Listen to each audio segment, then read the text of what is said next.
Thanks for listening and welcome to Rewrite the Rules, the podcast that shows you there is no one right way to live your life. I'm your host, Alex Starr, and I want to expose you to new lifestyles, mindsets, and stories of adventure from around the globe. So pour your favorite drink, roll up a joint, and let's get going.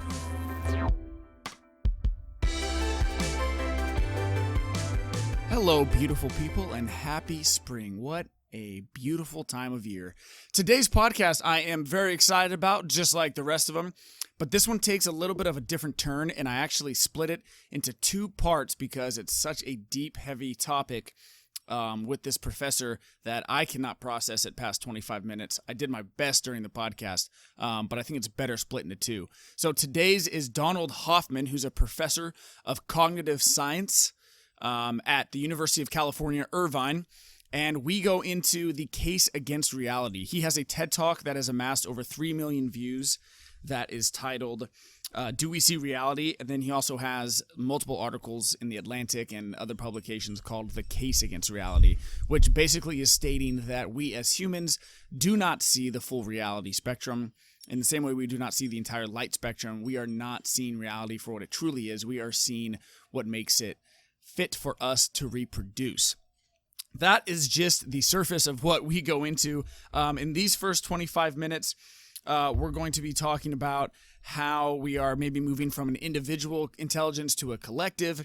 How can we enter into actual reality through things like meditation, prayer, hallucinogens?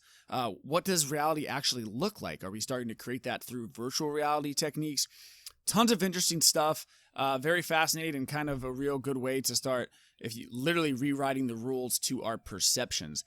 Next week, we're going to jump into different things such as anxiety, worry, and where does that come from an evolutionary standpoint? How has the professor used hallucinogens to advance his own perceptions? Just really interesting stuff. I'm glad you guys are tuning in. This is going to be the first 25 minutes. Next Tuesday, I will be publishing the second part, so make sure and tune in to that. As always, click subscribe if you're enjoying these shows. Go to alexstar.com or leave me a review on iTunes. It would be much appreciated. You can also sign up for the email list and all that goody stuff. And so I will see you guys next Tuesday. Enjoy this show with Donald Hoffman.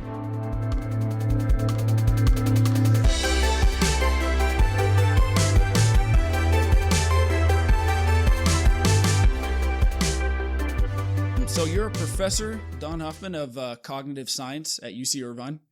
Yes. And I read your article in The Atlantic is where I initially heard about your theories and everything. So can you briefly explain for someone who has no idea what's going on about your theories about reality? Can you explain the evolutionary game theory for a new listener? Yes. So I've been interested in the nature of perception for quite a few years. How do we, why do we see what we see in, 3D objects in space and time and colors and shapes and so forth? And I began to ask the question from the point of view of evolution. If, our perceptual systems evolved by natural selection, would they evolve to show us reality as it is, was the technical question I was asking, or would they evolve to show us something different? And so I decided to test this out, and with some graduate students, we did evolutionary simulations in which we could have artificial worlds, hundreds of thousands of them that we created randomly, and different organisms in those worlds, some organisms that see all of the reality in the world, and others that see none of the reality but are just tuned to the fitness functions that are, the evolutionary fitness functions that, so they're sort of like the way you get points in the game of evolution. And then in other organisms that, saw some of reality and some of the fitness and so forth. And we let them compete. And we discovered that the organisms that see reality as it is are never more fit, never get more points on average than the organisms that see none of reality as it is and are just tuned to the fitness functions. And then since then, working with a mathematician, Chetan Prakash, I conjectured a theorem, and he proved it, that it's in fact the case for generic worlds, So not just the worlds we did in our simulations, but for any generic world and for any generic fitness function, the probability is zero that an organism that sees reality as it is can ever outcompete an organism that sees none of reality and is just tuned to fitness. So this is a bit surprising. In a way, because it's surprising to our intuitions, because we think that we see a spoon on a table that we're seeing a description of an objective reality that would be there even if no one ever observed it. But what this is saying from the point of view of evolution is, well, we're not evolved to see the truth because there really aren't selection pressures to see the truth. We're evolved to have perceptions that guide us to act in ways that keep us alive long enough to reproduce. So when you think about it from an evolutionary point of view, you'd say, well, of course our perceptions are there to keep us alive, keep us safe, and allow us to reproduce. But then most of us take the next step and say, but the way they do it is to show us the truth. And what we've discovered is, no, that's not the way they do it. In fact, the metaphor that I like to use is the desktop metaphor. You have the desktop interface on your computer. Yeah, that's a great metaphor. Yeah. And I think it really helps to bring, because otherwise this idea just seems like nonsense. I mean, how could it possibly be helpful not to see reality as it is, not to see the truth? How could that possibly be helpful?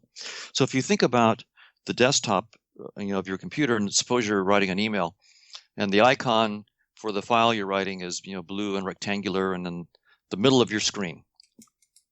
Does that mean that the email itself in your computer is blue and rectangular and in the middle of the computer? Well, that's silly. I mean, anybody who thought that is just naive about how computers work and what the interface is all about. The interface is not all about showing you the reality of the computer.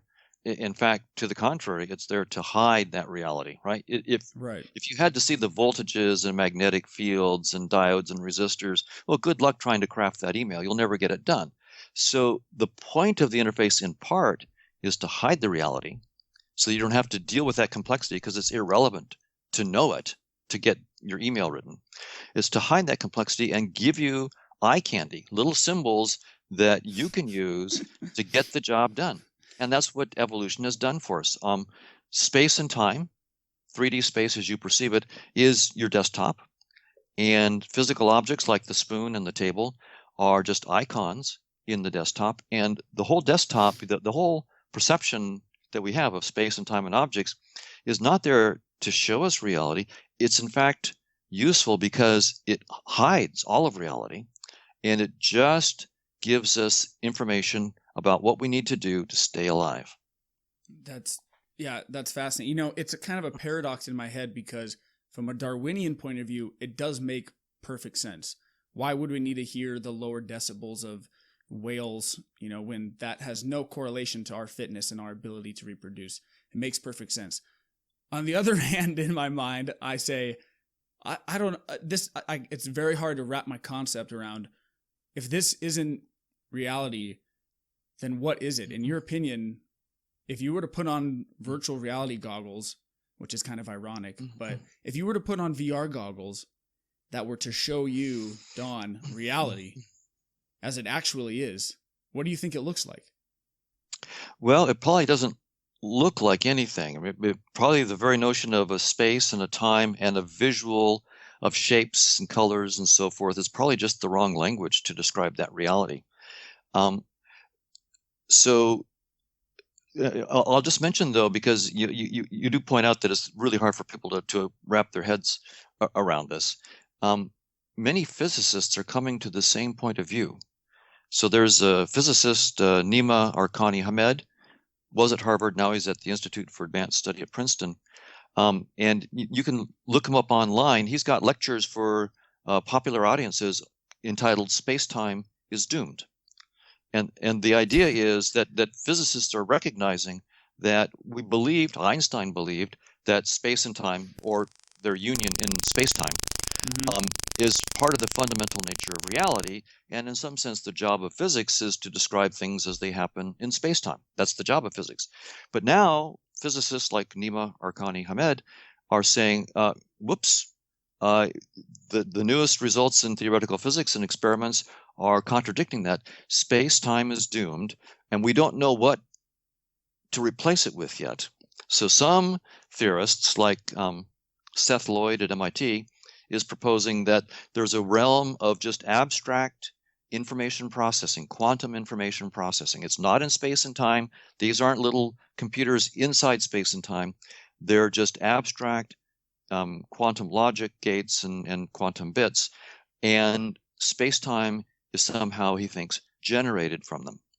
Now, I myself am working on a theory that's very, very different, although may end up being a mathematical variation of that. And my idea is that, well, I've been very interested in conscious experiences, very, very simple conscious experiences. Mm-hmm. My experience of the taste of chocolate, or my experience of the smell of a rose, things like that.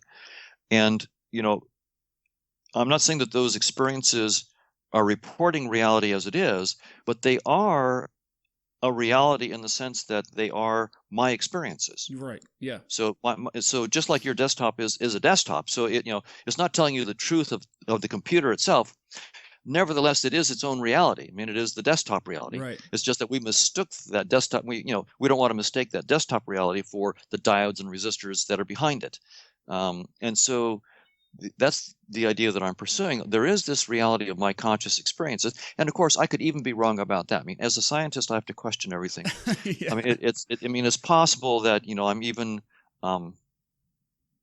deluded or misguided about thinking that I have experiences of pain and smells of roses and so forth. But if my feeling is, if I'm wrong about that, well, then the game is up. I might as well just eat, drink, and be merry, because I'm not going to make any progress anywhere.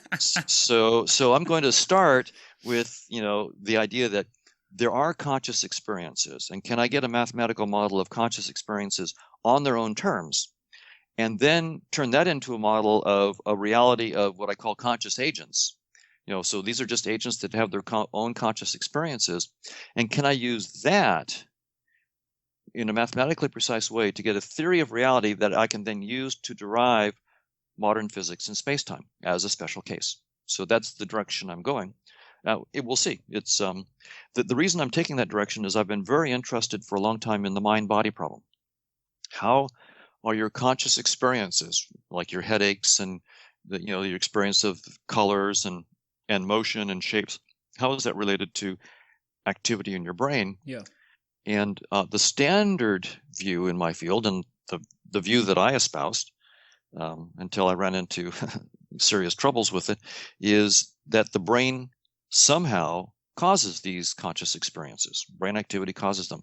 And there are many, many correlations between brain activity and conscious experiences. I mean, I can put a magnet close to area V4 of the cortex of the brain, just stick it on your skull and inhibit this area V4, and you lose all color experience in half of the visual world. Wow. So if you do it in your left hemisphere, you lose color experience in the right visual world, and you pull the magnet away, and your color experience comes back. So there's clear correlations, and there's dozens, perhaps hundreds of these correlations between brain activity on the one hand and conscious experiences. Yeah. The assumption in my field, and assumption I used to make, is that the brain somehow causes these conscious experiences. But if space and time are doomed, as Arkani Hamed says, and therefore physical objects with them, because when you take space and time away, you take everything that's in space and time away, right, as a part of fundamental reality. So that you're taking neurons away. You're taking the brain away as an aspect of fundamental reality that's going to be part of the explanation of why we have conscious experiences. So we have to rethink the mind-body problem from the ground up. Of course, we're going to use all the neuroscience we can and do more neuroscience to understand their correlations, but our theories are going to have to be more sophisticated than saying that neurons cause conscious experiences, because neurons don't exist outside of our perceptions. right. They are symbols of our perceptions. Yeah, so we have to rethink the whole thing. So it really is an Alice in Wonderland kind of definitely kind of thing at the start. But it's not impossible to sort things out. It's just that a lot of preconceptions that we have, that we hold very dearly, that even Einstein held very dearly. I mean, he could never walk away from space-time. Right. throughout his whole life. He was sure that space-time was the ultimate nature of reality and that physics' job was to describe things in space-time. He was wrong. And physicists now believe that that's wrong, and they're scurrying to figure out the right new framework to put behind space-time, and hopefully to get space-time emerging as, an after, some product of this more deeper reality. So, And in relation to that deeper reality you're talking about, in Buddhism they talk about the ultimate reality. There's a lot of references to it in the Bible, and you hear of people through meditation or prayer or hallucinogenic experiences talking about this ultimate reality. Do you think that the human concept of God and this ultimate reality, do you think that is when our perceptions and our human limitations that you're talking about have been removed and we're seeing the world, or at least feeling the world for what it really is for that small glimpse of time? What are your thoughts about that? well, yeah, it's a complex subject, but I think that in the process of meditation, one of the things that, at least in some forms of meditation, you're doing is letting go of your concepts, your preconceptions, and in some sense, what you're doing in my language is letting go of this interface. Uh, Right, exactly, yeah. so that can be very. I mean, I actually meditate a bit myself, and I find it very, very helpful to me as a scientist, simply because it loosens the grasp of my interface on my conceptions. Right, yeah, I And love that. it's very, very hard for us to think outside the box of our perceptions, and yet it's absolutely necessary when we find that space-time is doomed, and everything we think is framed in the notions of space-time.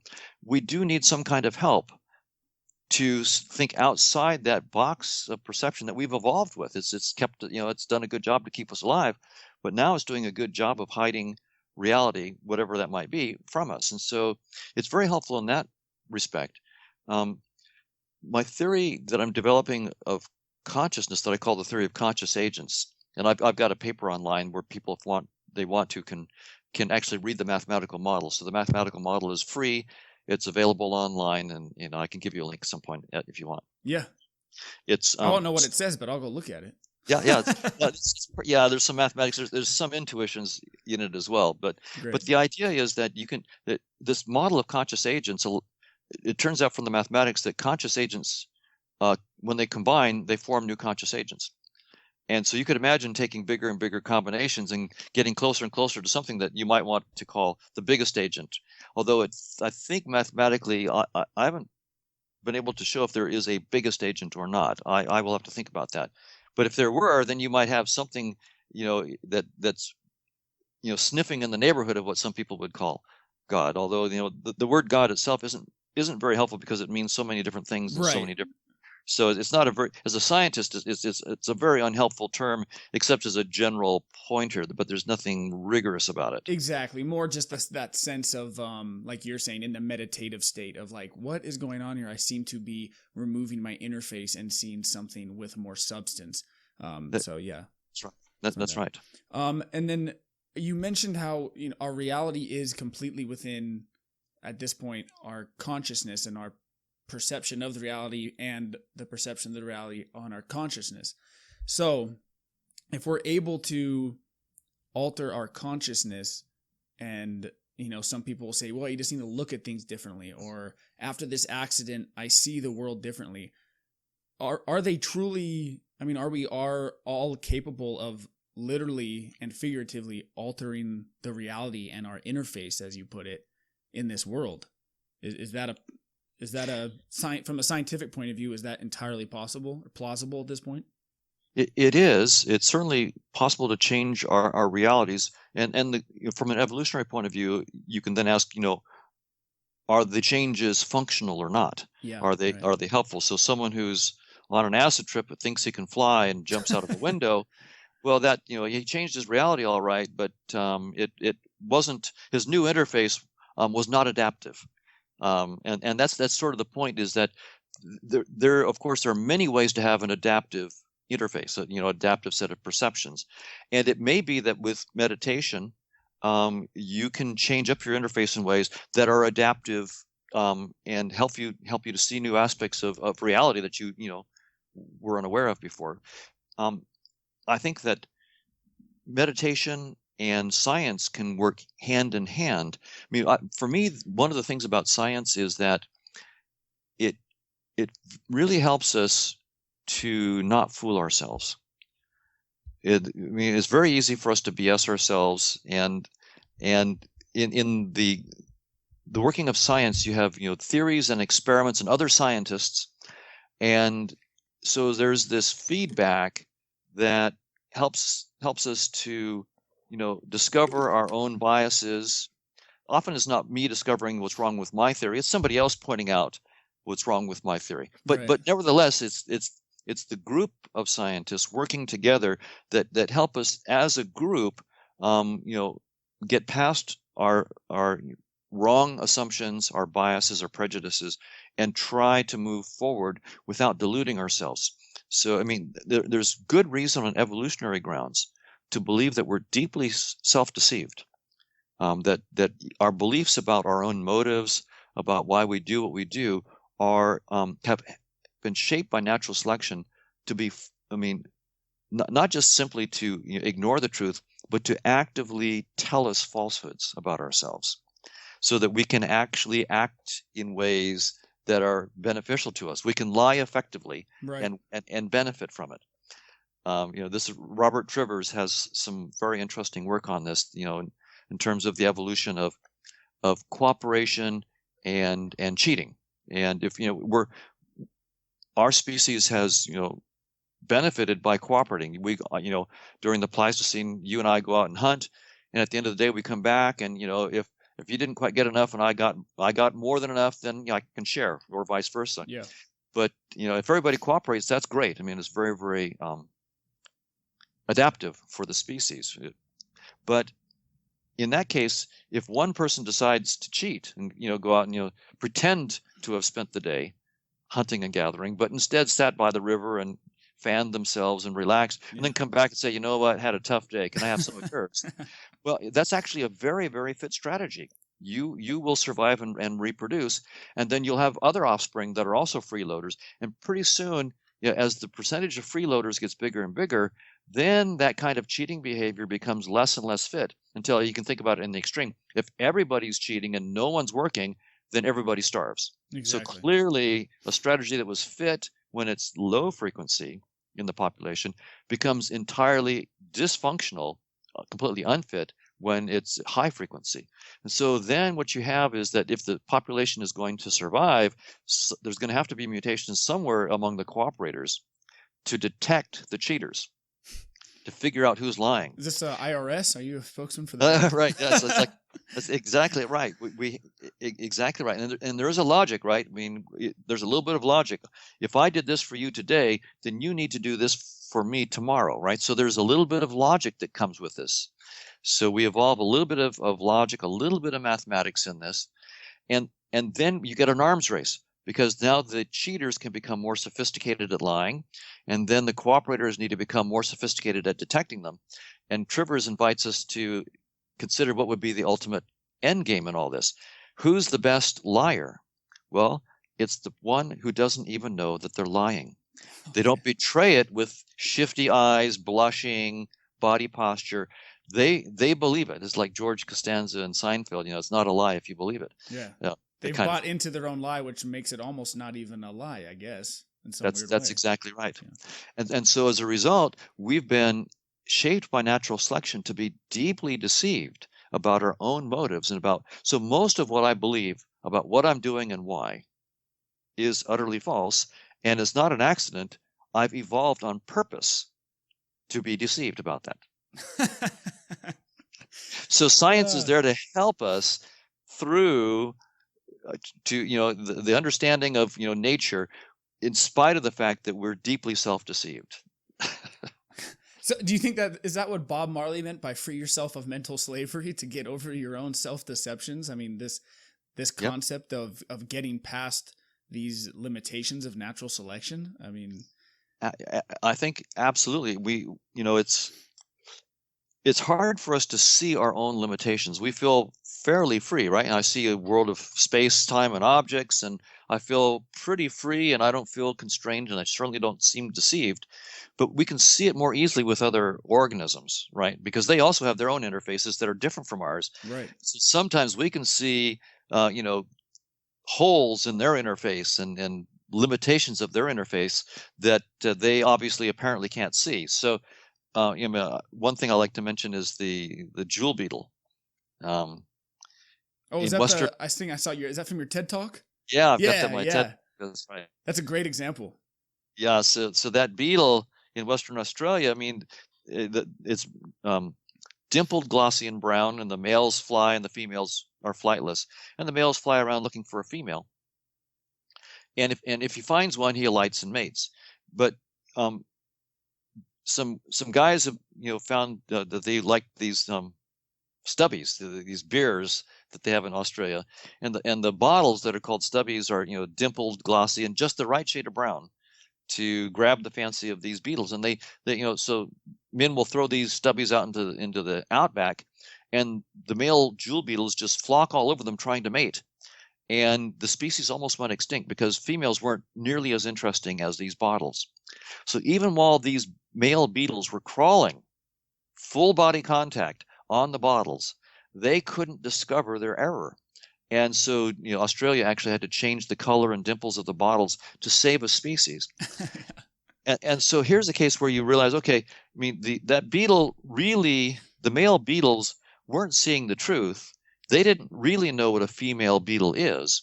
All they had was some little hack, some little algorithm, some little trick. A female is anything dimpled, glossy, and brown. The bigger, the better. And that was their trick. And so as a result, yeah, and that makes sense from the point of view of evolution. You have to do things as cheaply as possible, Mm-hmm. because calories, spending too many calories is not fit.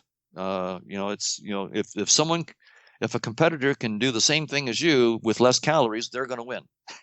And so there's always selection pressures to only be as intelligent as you need to be and no more intelligent. Right. And by the way, that applies to humans. There's good evidence now from human fossils that our brains have shrunk dramatically in the last 20 to 30,000 years. We've lost essentially the volume of a tennis ball of brain matter. And In this the is even in the neocortex on the out. in the entire brain, Oh, in okay. the entire brain, including the neocortex. So at this, from an evolutionary point of view, our brain size is in evolutionary freefall. It's falling like meteoric speed. Why is that? Well, the evidence suggests that the decrease in the fossils is greatest where there's the biggest social groups. And it actually makes sense from an evolutionary point of view. If you're a hunter-gatherer and you have to do everything for yourself to stay alive, so you're pretty much alone, or just a couple people with you, a few people, and everybody has to pretty much do everything to stay alive, then the selection pressures to be smart are higher. But if you have a social system like we have now, in which I can go to Trader Joe's and get anything that I need to eat, even if I have an IQ of 70, then that's going to be allowed by evolution, right? People with an IQ of 70 will be able to have kids, so this has been, it actually makes sense that you only have as much brain as you need and no more. And so the fact that we have a big social network, social safety net, permits us to, so it's of course good to have the social safety net. I mean, no one wants to have people, suffering because they're not as, smart or whatever. Exactly. But on the other hand, evolution is inexorable, and so if the estimates are, if our brains keep plummeting, in about 20,000 to 30,000 years, we'll be back to the size of Homo erectus. Really? Yeah. Well, now I wonder if if evolution in some weird way, because we do seem to be advancing still. I wonder if we are moving away from solitary consciousness and solitary intelligence to a more collective consciousness type of world. It could be, or it could be that it's we're moving more to a social organization like insects, right? So in some sense, with ants, it's not the individual ant that's intelligent; it's the whole colony. Right. And in some sense, that's the same way with our brains. Our brains are just, as some people put it, a bag of bugs, right? We call them neurons, but they're just a bunch of organisms that have agreed to cooperate. So Right. your brain is a social network of organisms that have agreed to cooperate. They've laid down their arms, and but that's what we are. We're just a social group, and ants are the same way. So the individual ants are like the neurons of our brain. So Wow. different way to think about things. Yeah, definitely. Woo, damn, yeah. My mind was completely fucked after I got done talking to him. I was way out of my league.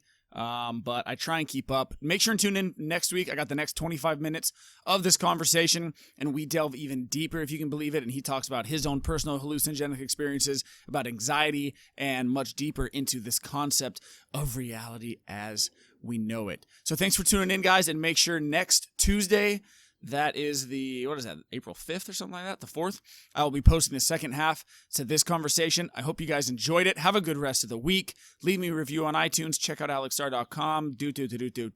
I will see you guys next Tuesday.